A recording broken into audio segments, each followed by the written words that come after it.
Hello everyone, welcome to ज्ञान IQ. आपका बहुत बहुत स्वागत करती हूँ मैं ज्ञान आईक्यू पर। और आज हम करेंगे केवीएस पीआरटी का जो 2013 का पेपर था, यानी कि 2013 में जो पेपर हुआ था उसका जो पेडागोजी सेक्शन था। इसमें टोटल आई थिंक 40 क्वेश्चन है, तो 20 को आज हम डिस्कस कर लेंगे और 20 को हम नेक्स्ट वीडियो में डिस्कस करेंगे। तो केवीएस पीआरटी 2013 का पेडागोजी सेक्शन आज हम डिस्कस करेंगे। अगर आपको आंसर आते हैं तो आप दे देना, अगर आपको आंसर नहीं भी आते हैं तो सुन लेना, समझ लेना। वैसे तो आते ही होंगे। और देखो, मेरे पास इसकी ऑफिशियल आंसर की नहीं है इस पेपर की, हालांकि ये पेपर मैंने खुद दिया था, इसी पेपर के थ्रू मैं केवीएस में आई थी। लेकिन अब देखो, बहुत साल की बात हो गई, आंसर की भी मेरे पास नहीं है। तो मैंने अपने अकॉर्डिंग जो मेरी नॉलेज कहती है मैं आपको आंसर्स बताऊंगी। अगर एक दो क्वेश्चंस में वेरिएशन आ सकता है, हो सकता है कि आप लोग कुछ सोचें, मैं कुछ सोच रही हूँ, तो उसको कमेंट सेक्शन में डाल देना, मैं उसको आपसे डिस्कस कर लूँगी, कमेंट में आपको रिप्लाई कर दूँगी जो भी हमारे डाउट्स होंगे, ठीक है, या फिर अगली वीडियो में डिस्कस कर लेंगे। तो चलिए स्टार्ट करते हैं अपनी आज की वीडियो। और बेसिकली यही है कि सब लोग साथ साथ आंसर करेंगे तो बेटर होगा। ओके, तो चलिए देखते हैं first question. Which of the, क्योंकि देखिए हिंदी मीडियम वाले स्टूडेंट्स बुरा ना माने, क्योंकि मेरे पास क्वेश्चन पेपर इंग्लिश में ही अवेलेबल था, तो इसलिए मैं ये आपको दे रही हूँ। अदरवाइज मेरे पास हिंदी मीडियम में ये पेपर है नहीं, आप लोग एक बार एडजस्ट कर लेना। फर्स्ट क्वेश्चन है, which of the following is the most significant in promoting learning, यानी कि अधिगम को अच्छा बनाने के लिए बेसिकली इनमें से कौन सा सबसे ज़्यादा इंपॉर्टेंट फैक्टर हो सकता है, ठीक है, या फिर है। फर्स्ट है, elaborate the good text book, anxious parents. Anxious का मतलब होता है जो चिंतित पेरेंट होते हैं, ठीक है, चिंतित माता पिता। बिजी स्कूल स्केड्यूल, यानी कि बहुत ज़्यादा बिजी हो जाए स्कूल स्केड्यूल, की पढ़ाने में बहुत ज़्यादा बिजी है। या फिर एक ऐसा है लर्निंग एनवायरनमेंट जो स्टिमुलेट करे लर्निंग को, जो लर्निंग को बढ़ावा दे, ठीक है। तो clearly option number 4 is the correct option, ठीक है। ऐसा एनवायरनमेंट चाहिए जो बच्चे को कंड्यूसिव एनवायरनमेंट मिलना चाहिए, इसमें बच्चा भाई लर्न करने के लिए वो तत्पर हो आगे से आगे बढ़ के। ऐसा नहीं कि उसको फियरफुल एनवायरनमेंट दे दिया आपने, टेंशन से भरा हुआ माहौल, उसको काम नहीं देगा। नेक्स्ट क्वेश्चन है, एक good teacher is one who, तो इनमें से कौन एक गुड टीचर की जो है कैपेबिलिटी, या फिर कह सकते हैं हम उसकी क्षमता हो सकती है। दैट मेंटेन्स स्ट्रिक्ट डिसिप्लिन, जो बहुत ही ज़्यादा स्ट्रिक्ट डिसिप्लिन फॉलो करता हो कि ठीक है अनुशासन में रहेंगे। Teach students how to get good marks, या फिर बच्चों को सिखाए कि किस तरह से हमें अच्छे नंबर लेकर आने हैं। या teach in an interesting manner so that children enjoy learning, या फिर इस तरह से एक इंटरेस्टिंग, एक बहुत ही इंटरेस्टिंग मैनर में पढ़ाए कि बच्चे जो है इंजॉय करें लर्निंग को, ना कि उससे डरें। नेवर टेक्स लीव, या फिर जो कभी छुट्टी नहीं लेता है। तो देखो यहाँ पर गुड टीचर है, गुड टीचर वही होगा जो बच्चों को लर्निंग करा पाने में कामयाब रहा हो, और वो भी इंजॉयफुल तरीके से, जिसमें बच्चे बिना बर्डन लिए हुए काम करें आपके लिए वो सीखें, मतलब अपने लिए तो सीखें, लेकिन आपकी रिस्पेक्ट करें और आपके लिए सीखें। तो वो तभी करेंगे बच्चे जब आप टीचर जो है उनको इंटरेस्टिंग मैनर में पढ़ाएगा, वो टीचर की रिस्पेक्ट भी करेंगे और उसमें पढ़ने का भी उनका मन करेगा। और ऐसी क्लास में डिसिप्लिन तो अपने आप आ ही जाता है, ठीक है। तो option number 3 is the correct option, teach in an interesting manner so that children enjoys learning. Next question is, the activity technique is, जो एक्टिविटी टेक्निक होती है, जो क्रियात्मक टेक्निक कह सकते हैं, या फिर क्रियाएं जिसमें हम करते हैं, वो क्या होती है। वो स्टूडेंट सेंटर्ड होती है, टीचर सेंटर्ड होती है, क्लास सेंटर्ड होती है, या सब्जेक्ट सेंटर्ड होती है। तो मतलब किस पर केंद्रित होती है, वो बच्चों पर केंद्रित होती है, शिक्षक पर केंद्रित होती है, या कक्षा पर केंद्रित होती है, या फिर विषय पर केंद्रित होती है, ये आपको बताना है, ठीक है। देखो, इसका जो करेक्ट ऑप्शन होगा वो होगा option number 1, that is student centred, यानी कि बाल केंद्रित होती है, ठीक है, विद्यार्थी केंद्रित होती है। क्लास केंद्रित का मतलब यहाँ पे कुछ जस्टिफाई नहीं हो रहा है बिल्कुल भी, अगर हम इसको टिक लगा देते हैं। हमें क्या पता, क्लास सेंटर्ड होगी, यानी कि जो क्लास है उस पर फोकस कर रही है, एक बच्चे पर फोकस नहीं कर रही है, ठीक है भाई इस क्लास को पढ़ाना है, इस क्लास को ऐसे आपको एक्टिविटी करानी है, दैट इज क्लास सेंटर्ड हो जाएगा, जिसमें आप ऑल ओवर एक जिस्ट लेकर चल रहे हैं क्लास का। लेकिन स्टूडेंट सेंटर्ड का मतलब है कि हर एक विद्यार्थी पर जो है उस एक्टिविटी का असर पड़ेगा, और ये टेक्निक जो है हर एक विद्यार्थी की नीड्स को कैटर करेगी। तो option number 1 is the correct option. Next question है, person possessing an IQ of 140, जिस बंदे का IQ जो है, इंटेलिजेंस क्वेश्चन जो है 140 है और उससे ऊपर है, ऐसा इंसान क्या होगा, ठीक है। वो जीनियस होगा, वो सुपीरियर होगा, वो हाईली इंटेलिजेंट होगा, या फिर नन ऑफ दीज होगा, ठीक है। सारे वर्ड थोड़े से कंफ्यूजिंग है, लेकिन मैं आपको क्लियर कर दूं कि 140 या उससे अबव आने वाला बहुत ही सुपीरियर माइंडेड बंदा होता है, जो जीनियस कहलाता है बेसिकली, ठीक है। उसको हम जीनियस की भाषा, उसको जीनियस बोलेंगे। सुपीरियर, जस्ट सुपीरियर कहना इज नॉट गुड, ठीक है। हाईली इंटेलिजेंट कहना भी इज नॉट गुड। ऐसे बच्चे जीनियस होते हैं, गिफ्टेड होते हैं ऐसे बच्चे, तो 140 से अबव जो है वो जीनियस कहलाएंगे। नेक्स्ट क्वेश्चन देखते हैं, the process of learning something and making use of what has learned, ठीक है। ऐसी मतलब एक प्रक्रिया जिसमें आप सीखते हैं और उसका भी यूज करते हैं जो मतलब आपको पहले से आता है, ठीक है, पहले वाले ज्ञान का भी प्रयोग करते हैं, प्लस आप सीखते भी हैं। तो इस प्रक्रिया को क्या बोलते हैं? इसको कोऑपरेशन बोलते हैं, यानी कि सहयोग, एसिमिलेशन आत्मसातीकरण बोलते हैं, कन्फ्लिक्ट बोलते हैं या कि संघर्ष कह सकते हैं, या फिर तनाव कह सकते हैं, या फिर क्रैमिंग करते हैं, क्रैमिंग बेसिकली धक्का मारना किसी ऑब्जेक्ट को, इस तरह से कुछ होता है इसका मीनिंग, ठीक है। तो देखिए इसका करेक्ट ऑप्शन होगा ऑप्शन नंबर 2 एसिमिलेशन, क्योंकि एसिमिलेशन में अपने प्रीवियस यूज़ का नॉलेज का तो यूज़ करते ही करते हैं, साथ ही साथ एक नई चीज़ को भी सीख जाते हैं, ठीक है। एक नए तरह की प्रॉब्लम को सोल्व करना हम सीख जाते हैं। जैसे एसिमिलेशन के एग्जाम्पल मैंने आपको काफ़ी दिए थे जब पढ़ाया था उसमें पियाजे में, ठीक है। तो देख लीजिए assimilation is the correct option.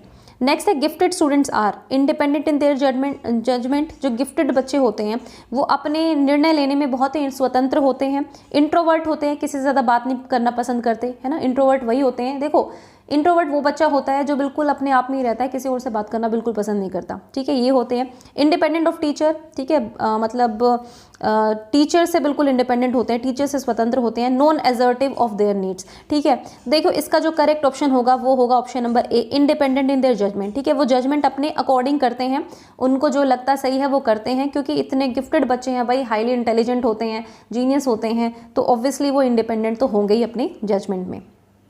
Next question is the best method to teach the concept of germination of seeds, ठीक है। सीड जर्मिनेशन का कंसेप्ट अगर आपको सिखाना है एज अ टीचर तो आप क्या करेंगे? प्रोवाइड डिटेल्ड एक्सप्लेनेशन, आप खाली एक्सप्लेन कर देंगे क्लास में। Show pictures of seed growth, या फिर आप पिक्चर लगा देंगे क्लास में, चित्र दिखाएंगे बच्चों को कि देखो भाई इस चित्र में दिख रहा है ना कैसे सीड ग्रो हो रही है, ऐसी होती है। या फिर make students plant seeds and observe germination, या आप बच्चों को कहेंगे कि आप खुद प्लांट लगाओ, ठीक है, और उसमें देखो कि किस तरह से जर्मिनेशन हो रहा है। सपोज आपने चने के जो बीज होते हैं, चना जो होता है उसको डाल के मतलब सीड जर्मिनेशन के लिए बोला। कुछ बच्चे हो सकता है गमले भी आपकी क्लास में ले आए और क्लास में ही रख दें कि मैडम हम यहीं पर ऑब्जर्व करेंगे। या draw pictures on the board and give description, या फिर वो बहुत ही ट्रेडिशनल सा मेथड कि आपने बोर्ड पर पिक्चर बना दी और लो सीख लो। तो देखिए इसका करेक्ट ऑप्शन होगा ऑप्शन नंबर सी, जहां पर बच्चा खुद करके सीखेगा, वो खुद करेगा तो उसकी नॉलेज जो है वो ज़्यादा बेटर होगी और वो कभी भूलेगा भी नहीं। तो option number C is the correct option. Next question है development starts from pre childhood stage, pre natal, the stage of infancy, या फिर पोस्ट चाइल्डहुड स्टेज। तो देखिए डेवलपमेंट जो है वो प्री नेटल से ही स्टार्ट हो जाती है, जब बच्चा कंसेप्शन हो जाता है बच्चे का, ठीक है, माँ के गर्भ में, तब से ही उसकी डेवलपमेंट जो है प्रोसेस वो स्टार्ट हो जाती है। और ऑब्वियसली जब 8 या 9 महीने का बच्चा हो जाता है तब वो शरीर से बाहर आता है और उसका एक डेवलपमेंट का फेज वही कंटिन्यू रहता है उसके बाद। नेक्स्ट क्वेश्चन है a teacher use audio visual aids and physical activities. तो भाई एक टीचर है कक्षा में ऑडियो विजुअल एड्स का भी यूज़ कर रही हैं या फिर कर रहे हैं, और फिजिकल एक्टिविटीज़ भी बच्चों को करा रहे हैं, शारीरिक क्रियाएं भी करा रहे हैं। तो बताइए इनकी क्लास में जो है वो क्यों कर रही हैं ऐसा, वो कर रहे हैं या फिर कर रही हैं, वो ऐसा क्यों कर रही है? Because provide diversion to the learners, इससे बच्चे जो हैं मतलब डाइवर्स हो जाएंगे, किसी दूसरी तरफ उनका ध्यान चला जाएगा। Provide relief to the teacher, या फिर टीचर को बड़ा रिलीफ मिलेगा, चलो बढ़िया है एक्टिविटी में लगे हुए हैं, वीडियो चला दिए देख रहे हैं, काम चल जाएगा। या फिर utilise maximum number of schemes to enhance learning senses, sorry, या फिर आप चाह रहे हैं कि बच्चों की सारी इंद्रियां जो है एक तरह से एक्टिव हो जाएं ताकि लर्निंग और बेटर हो। या फिर फैसिलिटेट इफेक्टिव असेसमेंट, या फिर आपको एक बहुत ही इफेक्टिव असेसमेंट मूल्यांकन करना है बच्चों का। तो देखिए option number 3 is the correct option, क्योंकि जब हम ज़्यादा सेंसेस बच्चों की इन्वॉल्व होती है तो लर्निंग जो होती है मैक्सिमम होती है। सपोज एक चीज़ को आप देख भी रहे हैं, सुन भी रहे हैं, आप खुद भी करके सीख रहे हैं, तो सारी सेंसेस डेवलप हो जाती हैं और इससे आपकी लर्निंग जो है बहुत बेटर हो जाती है। Next question is education should enable a person to make his life. तो एजुकेशन को एक बंदे को क्या बनाना चाहिए? टू मेक हिज लाइफ, उसकी लाइफ को क्या करने के लिए, है ना, बेटर बनाने के लिए, सेटिस्फाइंग, संतुष्टि दिलाने के लिए, ज़्यादा सार्थक बनाने के लिए, फिर ज़्यादा मीनिंगफुल बनाने के लिए, या सिग्निफिकेंट टू ऑल कंसर्न, या भी जो भी उसकी ज़िंदगी में लोग हैं जो बहुत ही इंपॉर्टेंट लोग हैं, संबंधित जो हैं उससे, उन सब के प्रति मतलब उनके लिए संबंधित होनी चाहिए, मतलब इस तरह से कुछ सेंस है। तो देखो मुझे नहीं पता कि आंसर की में इसका क्या आंसर था, but according to me answer should be more meaningful. Education से जो है इंसान की लाइफ ज़्यादा मीनिंगफुल हो जाती है, ज़्यादा सार्थक हो जाती है, उसे ये समझ में आता है कि जीवन की किस परिस्थिति में हमें किस तरह से डील करना है, ठीक है। तो मेरे अकॉर्डिंग ऑप्शन नंबर 3 होगा। अगर आपको कोई और भी ऑप्शन लगता है तो आप कमेंट सेक्शन में मुझे कमेंट कर सकते हैं, क्योंकि वही है ना, हमारे पास आंसर की तो है ही नहीं। अब वही है, अपने एक्सपीरियंस मैं आपको बता रही हूँ, आप अपने एक्सपीरियंस में बताएंगे। क्योंकि अब देखो मेरा तो क्या है ना कि मैं तो एग्ज़ाम कब दिया था और पढ़ना भी उस टाइम तक हमने ज़्यादा डीपली किया था। अब तो खैर आपको पढ़ाने के लिए अलग से कंसेप्ट तैयार करती हूँ, बट स्टिल आप लोग लर्निंग फेज़ में हैं, तो आई होप कि आप लोग बेटर भी इसको क्लियर कर पाएंगे। But according to me it should be more meaningful. Next है recognition of alphabets commences at the age of. तो भाई जो अल्फ़ाबेट होते हैं, लेटर्स होते हैं A B C D, इन सब को बच्चा कब पहचानना शुरू करता है, इसमें ना कमेंट्स पर ध्यान देना, यानी कि शुरू कर कब करता है, ये नहीं है कि कब सारे सीख चुका है या कब पहचान चुका है, कि शुरू कब करता है, जब वो पहचान लेता है अक्षरों को, हाँ भाई ठीक है ये ए लिखा है, ये बी लिखा है। तो इसमें कुछ एजेस दी हुई हैं, 6 ईयर्स, 4 ईयर्स, 3 ईयर्स या 5 ईयर्स। तो देखो वैसे तो ना 2.5 साल का बच्चा भी आपको पहचान के बता देता है कि शुरू कर देता है कि ये ए है, ये बी है, वो सिखाने पर डिपेंड करता है। लेकिन हम ये मान सकते हैं कि 2.5-3 साल का बच्चा आराम से लेटर्स को रिकॉग्नाइज करना शुरू कर देता है। तो option number 3 is the correct option and 3 years is the correct age. Next है, what do children learn when they take part in play groups. जब बच्चे जो हैं प्ले ग्रुप्स में भाग लेते हैं तो वो क्या सीखते हैं, ये आपको बताना है। देखो अब इसका ऑप्शन कैसे होगा, अब मेरे पास ना हिंदी में एग्जैक्ट इसका वो है नहीं। कंपटीशन का मतलब क्या होता है कि जब आप compete करते हैं तो यहाँ पे हेल्दी कंपटीशन भी हो सकता है, हमेशा हम इसको नेगेटिव सेंस में नहीं लेते हैं, ठीक है। जब प्ले ग्रुप्स में खेलता है थोड़ा सा कंपटीशन तो आता ही है कि 2 टीम्स हैं, आपको ये खेलना है, सपोज फुटबॉल है या फिर क्रिकेट भी खेल रहे हैं तो 2 टीम्स होती हैं, तो एक कॉम्पिटिटिव स्पिरिट आ जाती है, बट वो नेगेटिव में नहीं जाती है, लेकिन ऑब्वियसली सीखता है। अब कोऑपरेशन जो है वो तो सीखता ही सीखता है, कोऑपरेट करना अपने खुद के टीम मेंबर से या दूसरों के साथ किस तरह से बिहेव करना है, कोऑपरेशन स्किल्स भी उसके अंदर डेवलप होती हैं। अब बात आती है कन्फ्लिक्ट की, तो देखो यहाँ पर क्या सेंस होगी कि कुछ संघर्ष होते हैं किसी भी गेम में, आप ऑब्वियसली आप एक टीम को सपोर्ट कर रहे होते हैं तो आप दूसरी टीम को जो है उसके साथ कन्फ्लिक्ट आपके हो जाते हैं किसी न किसी उसमें, तो ये कन्फ्लिक्ट रिजोल्व करना भी बच्चा सीखता है। लेकिन यहाँ पर संघर्ष है तो ये सब भी सीखता ही है मेरे हिसाब से बच्चा, तो all of these should be the answer, कि सारी चीज़ें ही सीखता है। भाई कोऑपरेशन तो आता ही आता है, कंपटीशन की भावना भी उसके अंदर बढ़ती है, साथ ही साथ कन्फ्लिक्ट जितने भी संघर्ष होते हैं उनसे कैसे निपटना है, उनसे कैसे डील करना है, ये सारी चीज़ें वो धीरे धीरे प्ले ग्रुप से सीख जाता है। तो according to me all of these should be the answer. अब ये नहीं पता इनका एग्जैक्ट हिंदी मीनिंग क्या दिया होगा, but I think all of these is the correct option. Next है, psychology generally deals with human. तो साइकोलॉजी जो है या मनोविज्ञान जो है किससे डील करता है, फीलिंग से, आपकी भावनाओं से, आपके विचारों से, आपके व्यवहार से, या फिर सभी के साथ, ठीक है।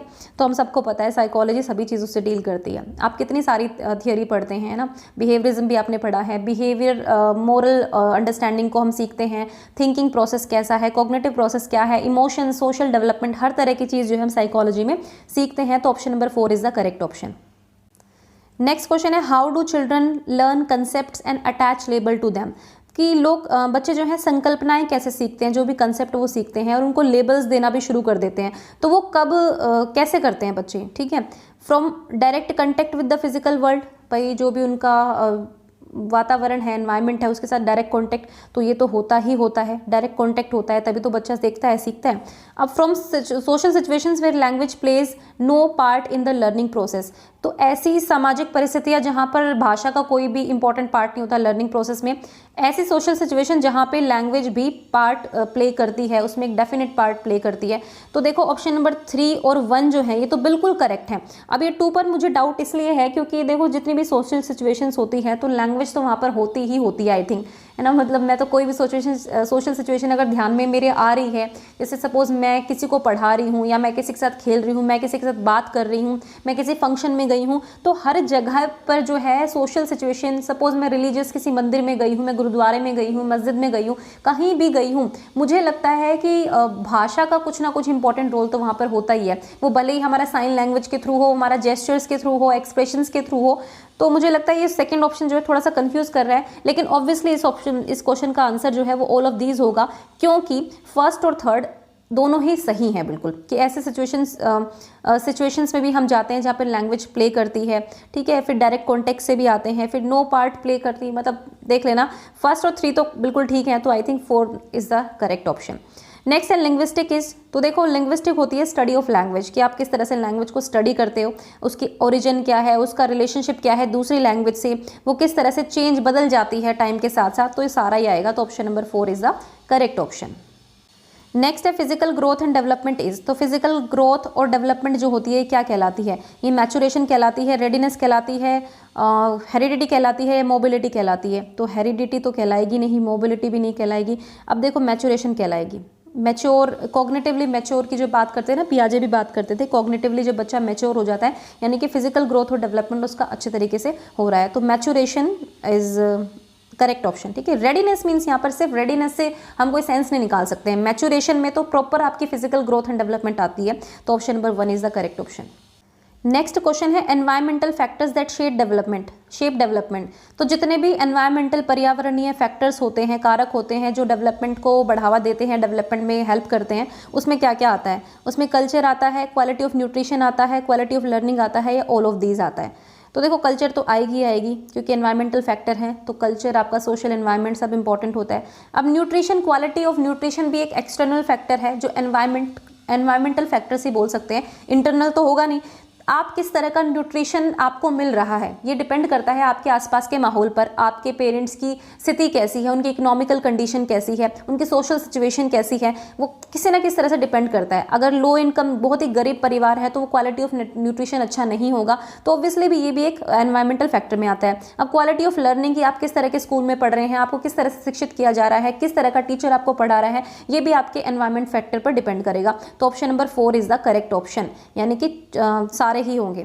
नेक्स्ट है motivation should usually be followed by. तो मोटिवेशन किसके द्वारा मतलब मोटिवेशन के बाद आपको क्या मिलना चाहिए, ये है क्वेश्चन, ठीक है। आप मोटिवेट हो गए, आपने काम भी कर दिया, ठीक है, अब आपको क्या मिलना चाहिए, ये है क्वेश्चन। तो रिवॉर्ड होना, इंसेंटिव, नॉलेज ऑफ रिजल्ट या पनिशमेंट? तो पनिशमेंट नहीं होगा, नॉलेज ऑफ रिजल्ट भी नहीं होगा, ए और बी इसमें से मिलना चाहिए आपको रिवॉर्ड, ठीक है। देखो मोटिवेशन भी दो तरह का होता है, एक इंट्रिंसिक होता है, एक एक्सट्रिंसिक होता है।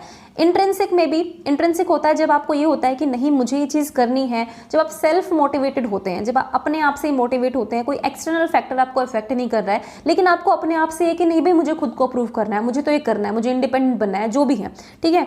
तो जो एक्सटर्नल मोटिवेशन होता है वहाँ पे हम रिवॉर्ड्स की ही बात करते हैं बेसिकली। अब देखो इंसेंटिव में आप लोग कंफ्यूज हो रहे होंगे शायद। तो देखो इंसेंटिव जो होता है ना, इंसेंटिव होता है जब इंसेंटिव आपको मजबूर करता है कि आप मोटिवेट हों। सपोज आप किसी ऑफिस में हैं, ठीक है, ऑफिस में कह लीजिए जॉब में हैं, आपके बॉस ने या फिर आपके मम्मी पापा ने आपको कह दिया कि भाई अगर आप ये काम अच्छे से करते हैं तो मैं आपको ये चीज़ दूंगा, तो that is called an incentive कि ठीक है ये इंसेंटिव मिलेगा अगर मैं ये करूंगा। तो इंसेंटिव की वजह से आप मोटिवेटेड होते हैं, लेकिन उसका रिजल्ट नहीं है ये। मोटिवेशन का रिजल्ट ये होगा कि आपको वो रिवॉर्ड मिल जाएगा। अगर आप मोटिवेट होकर आपने काम पूरा कर दिया, फिर आपको जो मिला है वो आपका रिवॉर्ड होगा, ठीक है। इंसेंटिव मोटिवेशन से पहले दिया जाता है ताकि मतलब वो कह दिया जाता है कि भाई ऐसे ऐसे मिलेगा आपको अगर आप करेंगे काम, ठीक है।